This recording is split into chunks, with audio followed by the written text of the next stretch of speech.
அனைவருக்குமே வணக்கம். சற்று முன் கிடைத்திருக்கக்கூடிய ஒரு மிக மிக முக்கியமான செய்தி ஒன்று வெளியாகியுள்ளது.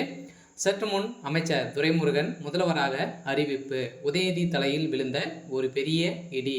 இது மாதிரி பார்த்தீங்கன்னா செய்திகள் வெளியாயிருக்கு.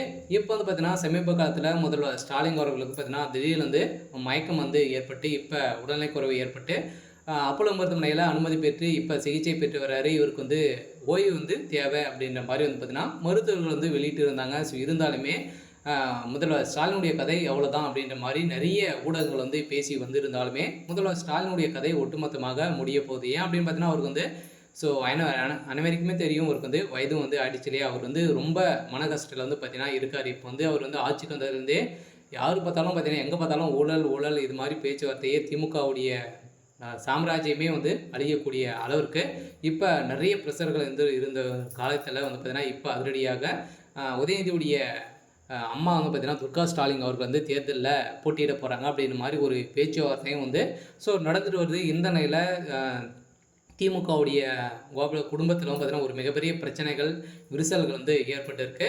ஸோ இதனுடைய பேர் தான் இப்போ அதிரடியாக அமைச்சர் துரைமுருகன் அவர்கள் முதல்வராக அறிவிப்பு அறிவிக்க போகிறாங்க அப்படின்ற மாதிரி திமுகவுடைய தலைமையகம் முடிவு செய்திருக்காங்க அப்படின்ற மாதிரி ஒரு தகவல் வெளியாக இருக்குது. ஸோ உதயநிதி ஸ்டாலின் அவர்கள் தான் இருக்கார் அப்படின்னு பார்த்தீங்கன்னா உதயநிதி ஸ்டாலின் அவர்களும் பார்த்தீங்கன்னா துணை முதல்வராக இருந்தாலுமே குடும்ப அரசியல் நடக்குது இல்லையா. ஸோ இந்த நிலையில் வரும் 7 நாட்களுக்கு துணை முதல்வராக பார்த்தீங்கன்னா அமைச்சர் துரைமுருகன் அவர்கள் இருக்கலாம் அப்படின்ற மாதிரி திமுகவுடைய கூடாரம் பார்த்தீங்கன்னா ஸோ முடிவு பண்ணியிருக்காங்க.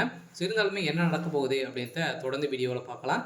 ஸோ அதுக்கு முன்னாடி ஸோ நம்ம சேனலுக்கு இப்போ தான் நீங்கள் முதல் முறையாக ஸோ வந்திருக்கீங்க அப்படின்னா மறக்காமல் நம்மளுடைய சேனலை சப்ஸ்கிரைப் பண்ணி சப்போர்ட் பண்ணுங்கள்.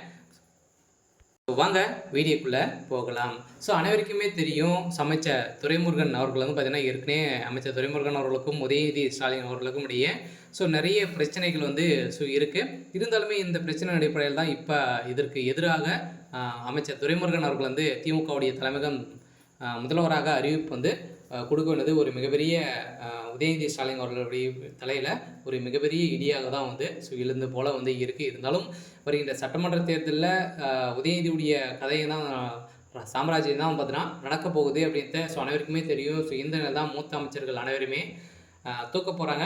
ஸோ இதன் அடிப்படையில் அவர் செலக்ட் பண்ண அனைவருமே போட்டியிட்டு ஜெயிச்சிட்டாங்க அப்படின்னா எந்த ஒரு பிரச்சனையும் கிடையாது. ஜெயிக்கல தேர்தலில் ஸோ தோல்வி அடைந்துட்டாங்க அப்படின்னு பார்த்தீங்கன்னா திமுகவுடைய சாம்ராஜ்யமே பார்த்தீங்கன்னா ஸோ எதிர்கட்சிக்கு ஸோ போயிடும். ஸோ இந்த நிலையில் தான் ஸோ வருகின்ற சட்டமன்ற தேர்தலில் போட்டியிடுவதற்காக உதயநிதி ஸ்டாலின் ஸோ நிற்க வைக்க போகிறாங்க. இருந்தாலும் என்ன நடக்க போகுது, திமுகவுடைய தலைமையகம் என்ன செய்ய போகிறாங்க அப்படின்னு தான் ஒரு மிகப்பெரிய கேள்விக்குறியாகவே இருக்குது. ஸோ இருந்தாலும் முதல்வர் ஸ்டாலின் அவர்களுக்கு என்ன ஆயிடுச்சு அப்படின்ற மாதிரி எல்லாருமே எதிர்பார்த்துருக்க நிலையில் அவருக்கு கூடிய விரைவில் ஸோ வீடு திரும்புவார் அப்படின்ற மாதிரி இப்போ ஒரு நிகழ்ச்சிகரமான தகவலும் கொடுத்துருக்காங்க.